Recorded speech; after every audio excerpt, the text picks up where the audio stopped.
These birds have changed over millennia. So with the glacial maximums and the advancement of Devonian glaciers and so forth, a lot of these bird populations have been around a long time. They've gone through genetic bottlenecks, and so they have adjusted their migration strategies over time.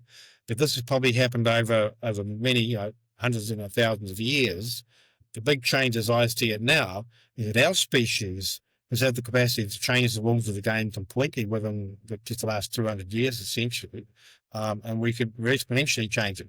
And so, for the first time in history, there is a species like us who can change all the rules almost overnight. And so that option of adapting over hundreds of years won't be available for these guys. Unless we choose to do stuff that benefit those birds. Hello, kia ora. I'm Anna. And I'm Callum from Conservation Amplified. And you're listening to the People Helping Nature podcast. Our mission is to make conservation mainstream, one topic at a time. Welcome back. Today, we're going on a journey along our shorelines, mudflats and braided river system to learn about shorebirds. Shorebirds live remarkable lives in habitats under immense pressure. Many of those species migrate, connecting not only habitats, but also the people helping them. And we're super excited to be joined by Keith Woodley today for this episode. Keith is a shorebird expert, has published books on them, and plays a key role at the Miranda Shorebird Centre, and has also travelled to many exciting places such as North Korea and Alaska in the name of shorebird conservation. Kia ora, welcome Keith. Yeah, kia ora. Would you like to start by introducing the Pūkorokoro Miranda Shorebird Centre and what you do there? Pūkorokoro Miranda Shorebird Centre is a information education centre. It's situated on the southwestern corner of the Firth of Thames. We're about an hour out of Auckland, and we look at Thames and Coromandel across the bay. The Shorebird Centre is run by the Pūkorokoro Miranda Naturalist Trust, which was formed in 1975. We're now past our 50th anniversary. 2025 was a big year for us. And celebrating that. And so the centre itself is open 7 days a week. We have a shop. We have a bookshop, which has got the most extensive selection of natural history book titles on sale anywhere in the country. We've been making that claim for a number of years, and no one's yet contradicted us. We have accommodation here. People stay here, and those are big sources of income for the trust. We have membership and donations. So we're a charitable trust, and we rely heavily on volunteers, so like any other community group. And like many other community groups, we're also applying for funding for grants for various projects and equipment over and above our operating expenses. But generally, we can cover our costs from our revenue from the Shorebird Centre. Fantastic. And I just want to say there's visitor centres, there's good visitor centres, then there's the Pūkorokoro Miranda Shorebird Centre. I was blown away when I visited recently, and yeah, hats off to what you've put together. It's amazing. You're obviously a person of very, very fine taste and discernment. Congratulations on the 50 years. That's amazing. Before we kick into the topic at hand, can you just tell us a little bit more about shorebirds for people who may not be too familiar with them? Shorebirds are a very, very diverse bunch of birds. There's something like over 210, 214 species thereabouts worldwide. They inhabit sort of shorelines of coastlines, waterways, lakes, that sort of thing, so hence the name, although in Europe and the UK they're referred to as waders. But the thing about them is that they are incredibly well distributed. There's a huge variety of size and structure of the species of shorebirds, but the habitats that they occupy are just extraordinary. So a large proportion of the population of shorebirds breed around the Arctic Circle on the tundra. Others breed elsewhere all around the world. We've got birds that are national, native to various countries. You've got other birds that move around a lot. In the New Zealand context, you've got a lot of birds on the tidal estuaries that are shorebirds. You've got birds on the braided river beds of the South Island that are shorebirds. You've got birds breeding in coastal paddocks and alpine valleys. You've got birds like the snipe family that occupy forested areas. You've got other birds like the inland dotterel of Australia, which occupies inland parts of Australia. While it's called a shorebird, it may never even see a shorebird in its life, let alone need running water, but it's all classed as a shorebird. So they are a very diverse bunch of birds, and they distribute themselves all over the planet. In Miranda, you have the Robert Finlay Wildlife Reserve. This is quite close to the Shorebird Centre, and it's internationally renowned as a really critical place for shorebirds, especially in the Southern Hemisphere. But can you please tell us a little bit more about this reserve and what makes it important and why it's important to protect places like this? So the Robert Finley Reserve consists of an area of sort of a shallow tidal sort of lagoon. It borders a small embayment, which is encompassed by a shell spit. And all of those areas, all those components are key habitats for shorebirds. So essentially, shorebirds here and elsewhere around the country, particularly on the tidal estuaries, they find their food in the tidal flats during low tide. So they're dispersed all over the tidal flats, but they don't have webbed feet. They're not good swimmers. So it means that they can only access the food when the tide's out. When the tide comes in, they're forced off the water and they have to find somewhere to roost. And so roosting during the high tide period when they've got nowhere else to go is just as important as places where they feed. And so on our reserve, there's what we call the silk ponds where a lot of birds roost. There's also the shell bank where they can roost as well. And so that's one of the key parts of the importance of the Robert Finley Reserve. And it also borders what is known as the Firth of Thames Ramsar site. Now, under the Ramsar Convention, sites are deemed internationally important if they're supporting 1% of the population. Firth of Thames is one of New Zealand's 6 Ramsar sites. And also it's part of the East Asian Australasian Flyway Partnership Network. It's renowned internationally, it's recognised internationally, and it's also important nationally because the other key thing about the Robert Finley Reserve is that for much of the year, between late December and August, that section of coast that we were talking about is supporting nearly half the world population of Wrybill. So, there's a lot to indicate this is a pretty important place. That's amazing. So other than the Wrybill, what species do visit your area and come to Miranda? So we've got birds that are resident. So we've got New Zealand dotterel that breed out on the shell bank, variable oyster catchers. A lot of people will be familiar with those.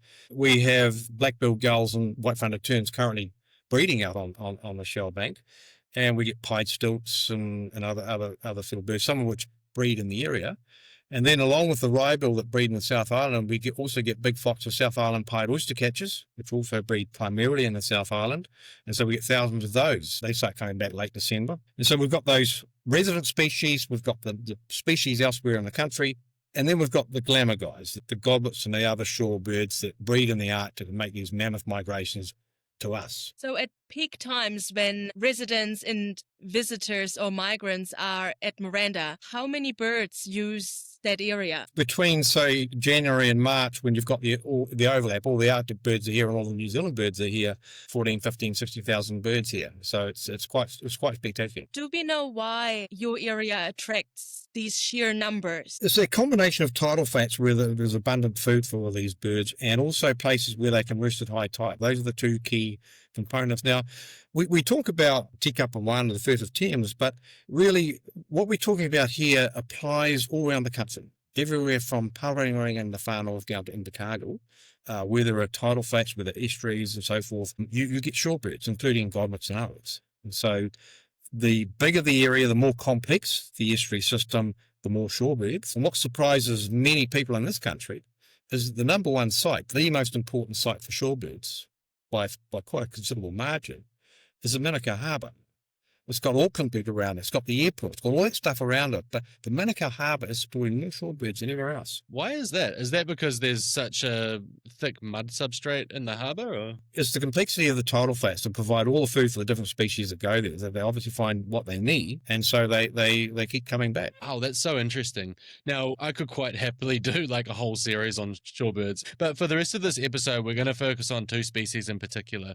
That is the Ngutu Pare, or the Wrybill, which migrates within Aotearoa, New Zealand, and also the Kuaka, or the bar-tailed Godwit, which flies the longest single flight of any bird in the world, which just blows my mind. But let's start with the Wrybill. Why do Ngutu Pare, or the Wrybill, and other shorebirds migrate internally within New Zealand? So Ngutu Pare, the Wrybill, are adapted to the braided rivers of the South Island. That's where they breed, that's where their food is. They find their food, mainly aquatic invertebrates under the water, under stones. So that's where they're breeding. They're adapted, their coloration, their behaviour is superbly adapted for nesting amongst those those river stones. And so they're highly specialised and they're highly dependent on those rivers. During the winter, there'll be less food there. The rivers won't support quite so much.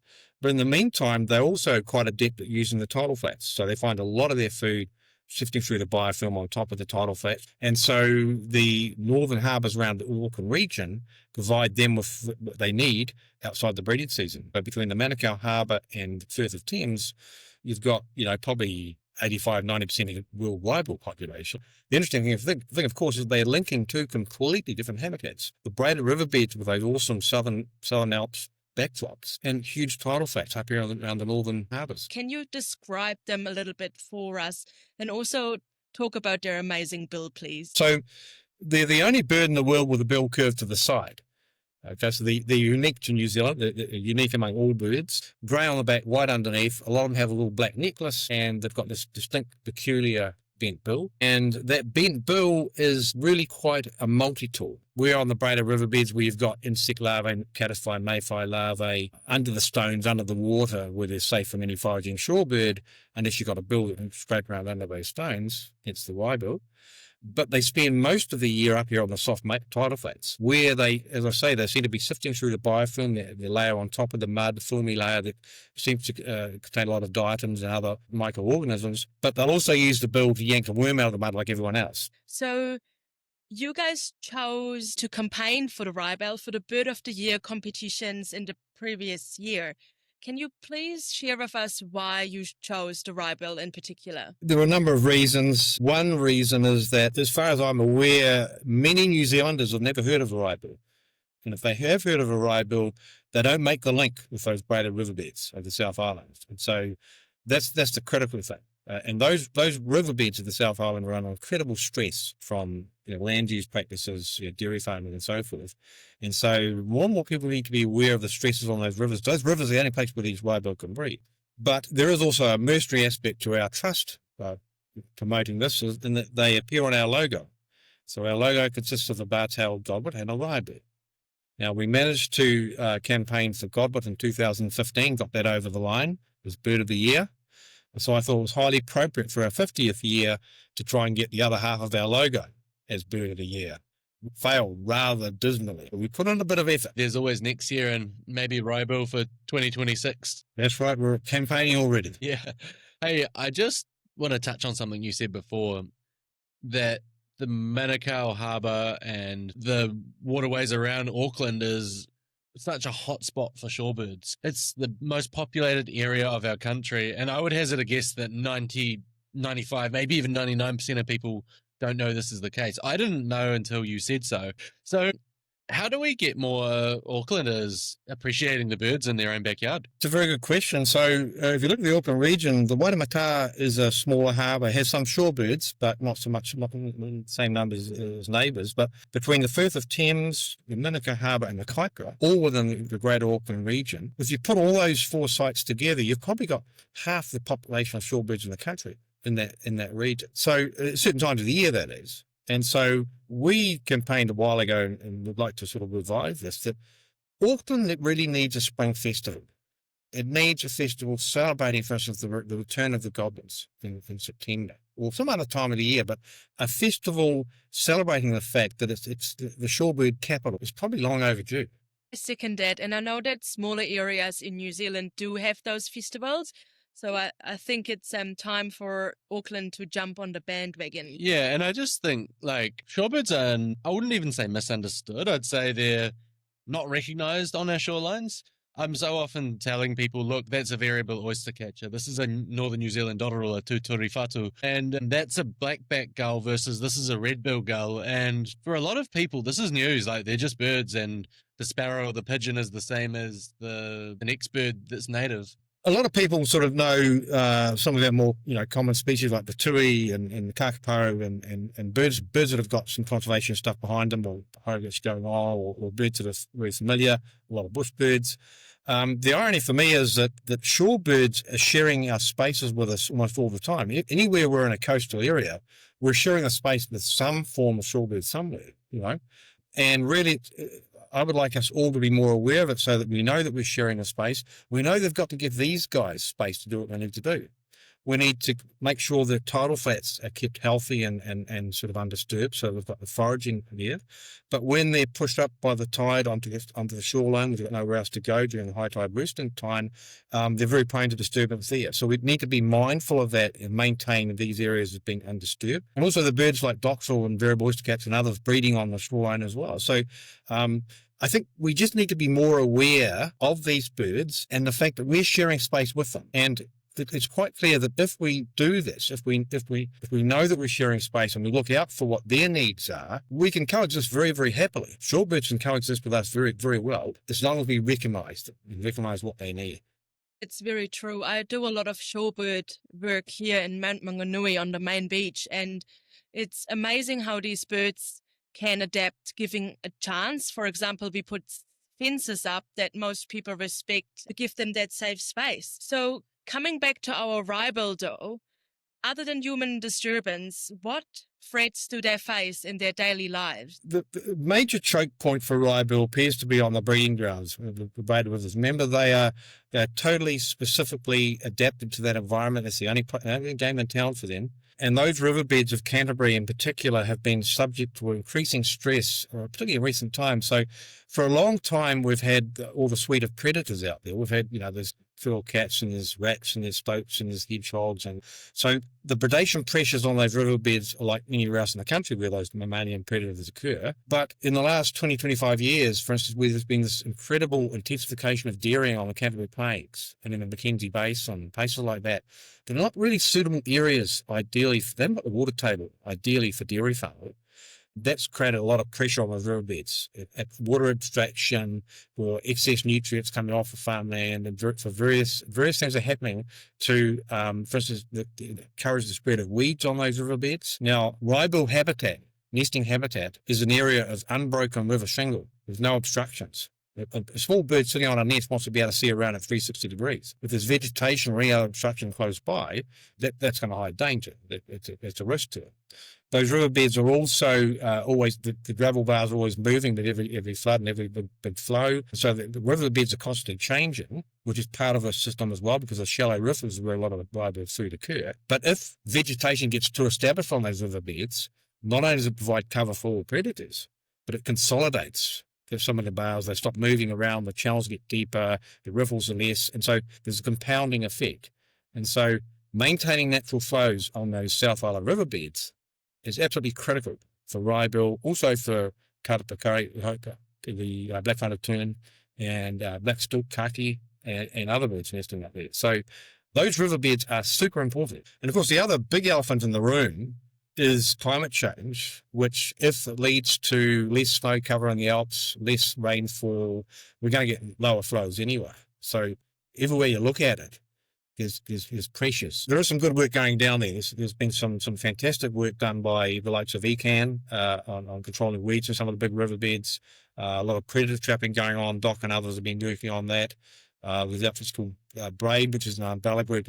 There's groups, community groups in part, working on the riverbeds. So there is a lot of good work going on, which needs to be supported and encouraged. So I don't want to paint a picture that it's all gloom. Speaking of the good work going on, communities do a lot, but also farming catchment groups do a lot, right? Like, there's a lot of good farmers who are part of a community of a water catchment that want to help. How are they helping out? The same applies in Canterbury. There are catchment groups in Canterbury on some of the riverbeds that are doing really good work. So yes, we do need to be careful not to sort of bang the drum too much against farming as such. Although I would suggest that intensive dairy farming is still an issue for the likes of the alluvial plains of Canterbury. So do we know how our Wrybills are tracking? So the latest publication in terms of population, there hasn't been a big population study done on Wrybill for a while now, and for a long time the figure was around about 5,000. It still seems to be around there, but the last published data suggests that there is a slight increase in Wrybill over recent years, which is very good news. And I would like to think that is a response to some of that great work going on the riverbeds. So I would like to think that there may be an early indication that we do have a capacity to arrest a decline and start increasing population again.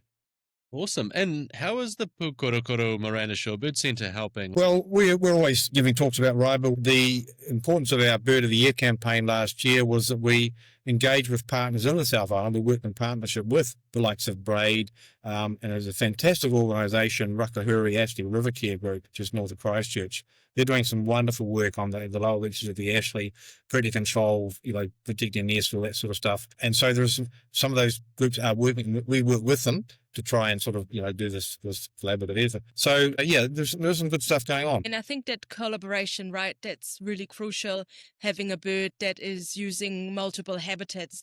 So what's your future vision for Wrybill? How can we improve our conservation efforts for that species and our other migratory birds? Increase the work on the riverbeds to try and reduce further degradation of those riverbed habitats, and that's doable. And that would secure the breeding habitat. Yeah, definitely. It's important to protect these habitats. But let's just shift gears to the bar-tailed godwit, or the Kuaka, who performs this absolutely mind-blowing migration. Can you please share a bit of an overview of the Kuaka and their life cycle, how they travel? Kuaka, the godwit, is quite an icon for this country. Maori had an expression, who has seen the nest of the Kuaka, who has held the egg of the Kuaka. It was a bird of mystery. So these birds would arrive on our shores September, October. They would be here until about March. During that time, they would change their appearance. They would tile up, they'd get fat, and disappear again. So they were here for our spring and summer when all our New Zealand-based species were busy breeding. So what do these guys do? Okay, so the bar-tailed godwit population you get in New Zealand is from Alaska. Over 60% of the population comes to New Zealand, and the rest of the population goes to Eastern Australia. It's a bird the size of a magpie, roughly in body size, little long legs. Most areas around New Zealand where there's a decibel of mudflats, there'll be a few godwits. Now, what blew my mind when I visited you guys was reading that some of these godwits that are flying from Alaska is their first major flight. That's they're juveniles. They might only be a few months old, and they fly 12,000 Ks. I struggle to sit on an aeroplane for half of that. I'm like, get me off this. But to flap that long, how many days are they flying for? And what must that be like? The key to all this is being able to fatten up, to store layers of fat. And the mudflats, some of the richest tidal fats on Earth. And they allow these birds to get super fat if they need to, because that fat's going to be the third food unit. And that's the key. So they need to put on weight, they need to store the fuel on board, which again brings us back to the importance of healthy tidal fats. The same here. Before they leave here, they need to be able to double their weight effectively to store the fuel for the journey. So that leaves the question open to why do that? Like the energy, the putting on the weight, why do this extraordinary journey in the first place? Well, in the case of bar-tailed godwits and most of all the other birds that are breeding around the Arctic regions, they're breeding up there because the tundra during spring and summer is a time of immense abundance biodiversity. Incredible insect emergence, invertebrate emergence comes up, and that's all great food for shorebirds and their chicks. Okay, and so we talked about the juvenile godwit. In order for that bird to achieve that effort, to be able to be fully grown and on the other side of the world within 4 months, they hatch and they grow very quickly. Now, that comes about because the female lays very big eggs. The female godwit will lay a clutch of eggs about nearly half of her body mass. There's four giant eggs. Now, the payoff is when those eggs hatch, those chicks are fully developed. Within an hour or so, they're out running around and they're finding their own food eventually. So the parents don't feed. They find their own food. And so it follows, they need to nest right where the food is. And up there, the food is all over the tundra during that spring and summer season. But it doesn't last. Winter starts arriving, everything goes into lockdown, summer dies and everything else. So all those birds and animals had to get out of there. And so over millennia, birds like godwits have had to find somewhere that's going to support them until it's time to go back to breeding grounds again. But more importantly, those places they find, we've got to give them all the resources they need to make a living while they're here, and do all the things they need to do to get back to the breeding yards when the time comes. It's such a specialized life that they're living. Can you talk us through the amazing mahi or work you guys do for the bar-tailed Godwit? That comes in a number of ways. So this, the Trust and the Shorebird Centre here, we have some people associated with us who are quite involved with bird banding. So a lot of bird banding has taken place here, and that's added to a database. We've learned a lot from that. We've also facilitated other people doing research here, so tracking of birds with the satellite transmitters, for instance, we helped with that. And it was one of those projects that gave us the story of E7 in 2007, which is the bar-tailed Godwit in part of satellite transmitter, and she was the bird that finally confirmed the migration route, including that non-stop flight. And up until then, there was a strong suspicion, a strong hunch amongst many scientists that these guys were doing this non-stop trans-Pacific flight. But of course, in science, circumstantial hunches is not good enough. And so E7 was able to confirm that non-stop flight. So we've been part of helping facilitate that and also disseminate some of the information. The Trust has also been heavily involved with other work on the flyway since 2004. The Pūkorokoro Miranda Naturalist Trust has had a partnership in a reserve at Yalujiang National Nature Reserve in China. That's up on the North Korean border, and that is where we think at least 70% of our Godwits were stopping to refuel during migration. It's an incredibly important site for us. So we've been up there a number of years doing surveys. We publish a report on that. We visit schools. We take part in many public awareness projects that we can. You've helped with similar work in South Korea, documenting what happened with a big development just shares a video of mudflats at Same Room. And you've also spent 5-6 years doing shorebird zeros in North Korea as well. So that's part of just learning more about these birds, where they are, where the important places are that we need to get, and then also up in Alaska itself. So the Trust itself has been doing a lot of work in that space, but primarily we're advocates. We do a lot of public advocacy. I give a lot of talks. We publish a lot of stuff. So we're just trying to spread the message about these guys as much as we can. It's quite a diverse range of stuff that you do, and I'm quite amazed that we only found out about confirmed their migration path less than 20 years ago. So you do quite a bit with North Korea, right? You've personally visited a number of times. I'd love to know a bit more about that. Like, what does that involve? It involves a lot of planning and logistical stuff to get your permits and that sort of thing. But we've been up there. I think there's about six or seven expeditions up there now, and it's a strange place. And when you're in country there, you're in a bubble of minders and interpreters and so forth. So you're confined in what you see and what you do to a certain extent. But because our only interest in being up there was to identify spots on the west coast of North Korea between China and South Korea on the Yellow Sea that we thought would be good for shorebirds. So through satellite images, you can tell, like the areas of tidal flats where we work with shorebirds, those are the areas we're interested in visiting. We weren't interested in any other part of the country as well. So we got to go to some fairly remote places because we're shorebirds were. And we managed to find a number of important sites. We found, for instance, that North Korea has not had the resources to develop its tidal flats and its coastline as much as its neighbours have. And so by default, there's still a lot of untouched mudflats with big populations of shorebirds. So that was a major revelation. And we kind of suspected there would be a lot of birds there because through all those surveys at Yalujiang, you just cross the river, across the border, we see a lot of birds at high tide flying across the river and landing in North Korea. With the help of the then Foreign Affairs Minister in 2007, Winston Peters, who was been up to Pyongyang, and we wrote to him and said, if you'd like to go and investigate shorebirds in North Korea, he lays it with the North Koreans, local receptors, and so that's how it all unfolded. And as I understand it, in North Korea, conservation is something that's been assigned as a quite important priority by one of their early leaders? Yeah, it seems to be. You do get those messages, but it's a very opaque country. It's very hard to sort of read exactly what happens and why things happen and so forth. We know that North Korea has got plans to develop a lot of coastline. They need the food there to first price for various things. So that could well happen. Yeah, right. And I also find it really interesting that the places you were visiting in North Korea are not the places that a typical tourist would be shown. Like, you weren't in Pyongyang necessarily for visits. you were going to the rural and remote parts where the wildlife lives, right? Yeah, yeah. So we're going in and out of Pyongyang, which is a bubble itself, and that's a different way of doing place to the rest of the country. But yeah, the coast areas we went to were, and they were very typical. The landscape and the farming practices were very similar to China, which is just Command kilometres north.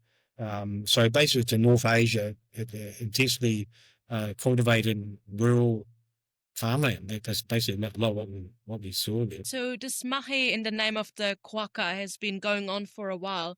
So how has this relationship evolved over the years, and how is it helping Kuaka ongoingly? Well, we would like to think there has been some change. We would go up to China year after year. We'd go and do counts, and you might go to a place and count 20, 30,000 shorebirds one year. You go back the next year to the same place, and already part of it has disappeared under development from one year to the next. So the pace of development and the scale of it was just immense in some places.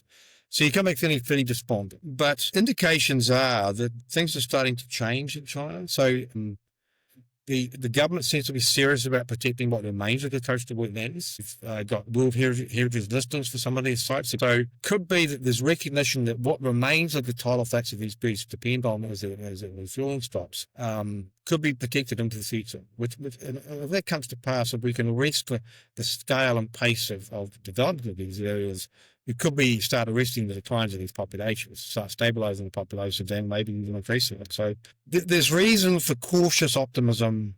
I have admiration for when China, for example, wants to get something done. It happens, and it happens very fast. And like you say, cautious optimism, but I'd like to think that if the priority of protecting these species raises, just like the priority of infrastructure development has been in place, we could see China being a major force for good in the future. And I would love to see that, because they're an impressive country. And imagine if that got behind conservation. Yeah, and let's face it, conservation as such is really is something in many ways the first world luxury. If you're a country which is barely trying to make a living, well, conservation is a bit of a luxury. Whereas China, with a growing middle class and so forth, development and so forth, it could be that a lot of people start to sort of recognise themselves the importance of some of these areas for biodiversity. What we found over our many years of visiting up there, we were first right up to Aotearoa, a lot of the locals were completely oblivious because they had tens and tens of thousands of shorebirds on their doorstep. But as time went on, each year you got there, more and more people would come out to the seawall to see the birds. And the camera gear was getting bigger and more flashy each time. A few years later, we were travelling through Beijing, and there was a big tourist poster for Dandong, which is the major city nearest to Beijing. And the Dandong tourist people were advertising Dandong with a huge flock of shorebirds. And so there's an indication that things change slowly, but they do change. So, we're heartened by those sort of indications. That's awesome. I think raising awareness and education is always key to turning the tide for any species, really. So I would actually say that without awareness, we can't turn the tide. It's not just a nice to have. It's absolutely a critical linchpin that if we don't have, we're not going to make this change. And really, if you think about the state of the planet, the state of the world geopolitically and physically, and then you think about birds like bar-tailed godwits and all these other birds that do not recognise our country borders. They don't recognise any of our structures. They just do these amazing migrations, and it's connect us all. They connect the entire Pacific Basin on the road, the western part of the Pacific Basin. There's amazing flights. And if you throw in all the other shorebirds that are migrating all over the planet, we've got this incredible network of birds linking diverse countries and cultures on an annual basis. So as an idea of how interconnected everything is, that seems pretty potent to me. do you have a rough number for us on migrating birds? Lots. I mean, there's over 10,000 bird species of all sorts in the world, and I wouldn't hazard a guess, but there'll be, a few thousand of those that would do some form of migration strategy. It might be just going from lowland to upland, or it might be going just down the road. One thing people can look at, Cornell University that runs eBird, that in the early days of eBird, they did these wonderful graphics where people recorded, so in the North American context, there's all these little wood, there's all these little birds that migrate down to South America and then back up to the north to breed. And so every time someone saw one of these birds and they logged it in, there they saw it and so forth. And over time, you get this incredible database of sightings of all these birds. And they do these animations where you say, they use yellow, for instance, you get this sort of yellow tide coming out from South America, funneling over the Gulf of Mexico, up Mexico, and then funneling all over North America. And it's fantastic. And it shows how it is just one species, but if you superimpose the other species on top of it, you've got this incredible complex sort of thing going on everywhere. Great thing to watch. It's awesome. It's really cool. So what are the key threats that the bar-tailed godwits face?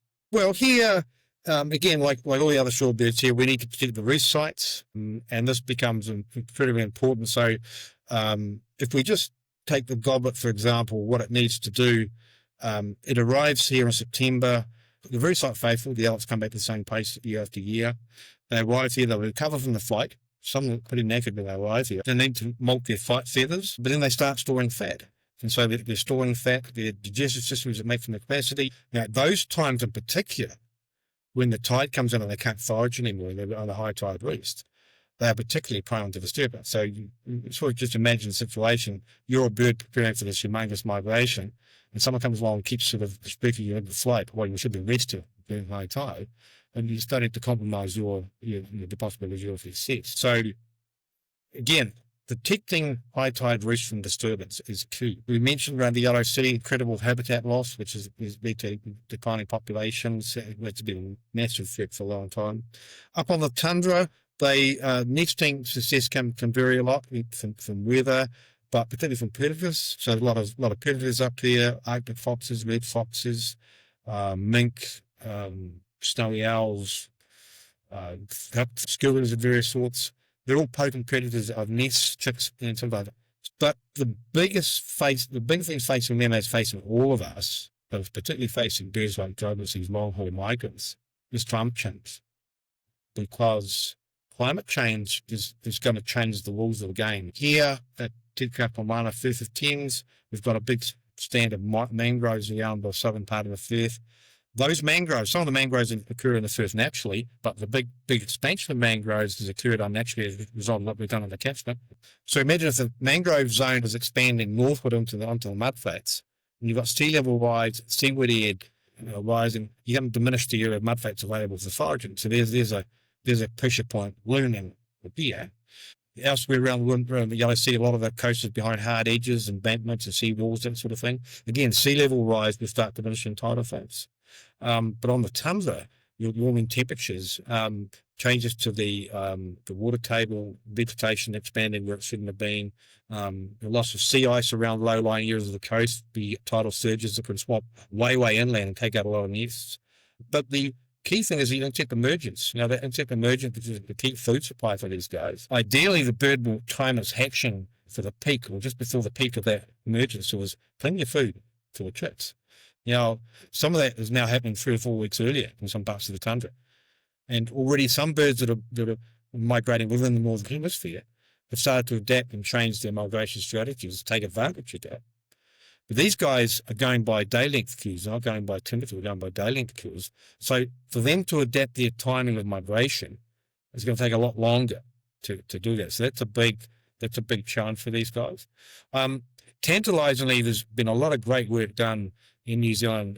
Phil Batley at Massey University and colleague Jesse Conklin at Foxton Beach in Manawatu, where there's a small population of godwits.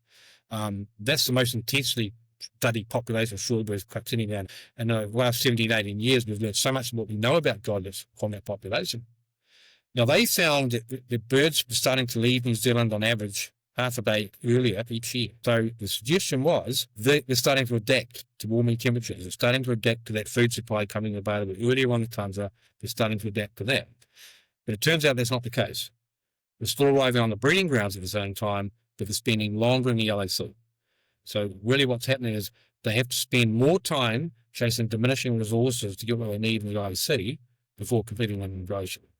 So it's an indication that there's a long way to go. That's so interesting. There's so many different pressures, and the fact that these birds need to adapt, there's no real telling how well they will adapt. Like as humans, I think we often look at the changing world through our lens of how we can adapt so fast, but we don't necessarily consider what that means for the species that also call this place home. These birds have changed over millennia. So with the glacial maximums and the advancement of the glaciers and so forth, a lot of these bird populations have been around a long time. They've gone through genetic bottlenecks, and so they have adjusted their migration strategies over time. But this has probably happened over many, hundreds and thousands of years. The big change as I see it now is that our species has had the capacity to change the rules of the game completely within just the last 200 years, essentially, and we're exponentially changing it. And so, for the first time in history, there is a species like us who can change all the rules almost overnight. And so, that option of adapting over hundreds of years won't be available for these guys. Unless we choose to do stuff that benefit those birds. Yes. Which brings us to the question, what's next? How are you working towards continuing your monitoring and protecting Kuaka into the future? Well, for this trust, we just carry on doing what we're doing. I'm just trying to spread the message. We have just recently renewed our partnership with the reserve at Yalu Chain, so it's been a good development. There are plans, if possible, to return to North Korea to complete some of the surveys up there. We've basically seen how that unfolds. But really, it's just a case of continuing to inform and educate people about these birds, about what they need, and what we can do to allow them to exist alongside us. And it is still doable. One example, actually, of how shorebirds can live with us is the high tide reefs. In fact, the tide's in, the birds all flock together from the certain side above the tide where they can sleep and ping and do all that sort of stuff. You would think, well, okay, a pristine piece of sandbar or a shell bank or some sort of feature would be a perfect roost, and it is in certain circumstances. But the roofs of warehouses, parking lots, marinas, around sort of the boat launching areas, there's a number of places where birds can roost and artificial habitats. And so that's further indication of how they can live alongside us if we're aware of it and we know what they need.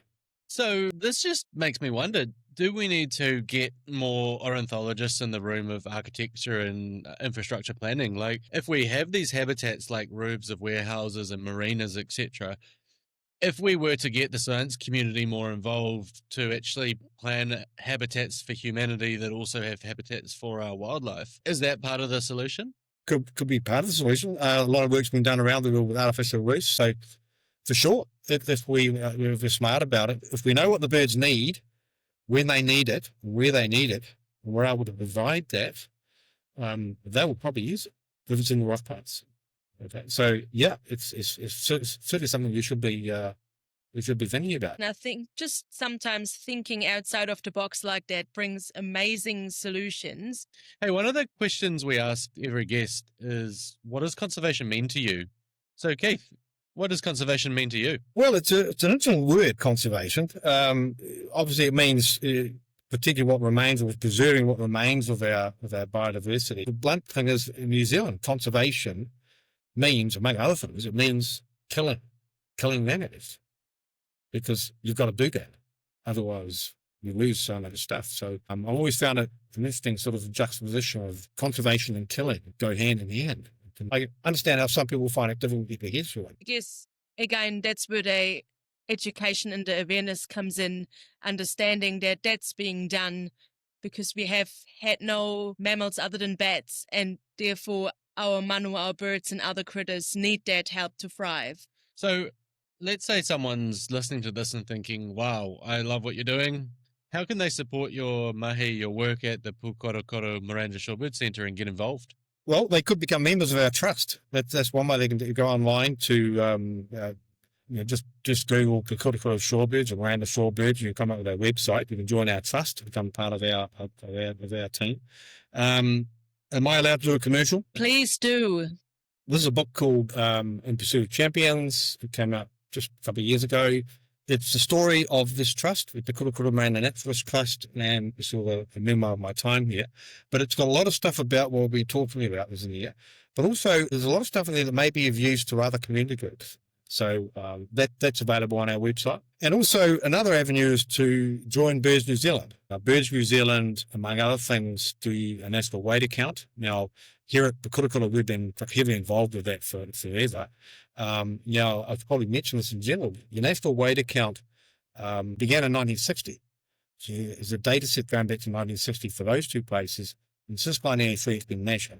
And so we've got this incredible database of our shorebird populations, and it was that database helped to document how some of our birds were declining in the flyway. Other people around the world were able to see that, based on our information, confirming that some of these bird populations are declining. So that's been a fantastic result. Now, we still do those censuses twice a year, and we can train people to go out and help with the census. That's good. They can look at some of our training courses. We do a field course here every January. We do some other training courses as well. So there are things that they can do to investigate. Just to summarize, you've got read the book In Pursuit of Champions, which is written by yours truly, I believe, Keith. Correct. They can join your trust. They can join Birds New Zealand and be part of the shorebird counts. They can take your courses. If they're nearby, they can also visit and experience your centre and see your birds. And if they're living far away, then come and stay here, use our accommodation. And so the other thing to remember about visiting here to see the shorebirds at the maximum is to come near high tide. A couple of hours either side high tide has been when the birds are present and viewable. At low tide, they're spread over 8,500 hectares of mudflats. So high tide is the time. Come and stay here and catch the morning and afternoon tide. And it is amazing, especially when the Kuaka and the other Arctic migrants are there. And I highly encourage everyone to do that and go out there and get counting and having fun. So, Keith, thank you so much for coming on today and sharing your amazing knowledge. And hopefully we've turned a few more people into shorebird people today. Yeah, thank you. I do tend to get a bit evangelical about this, so that'll be a good outcome. Awesome. I reckon. Thanks so much. Kia ora.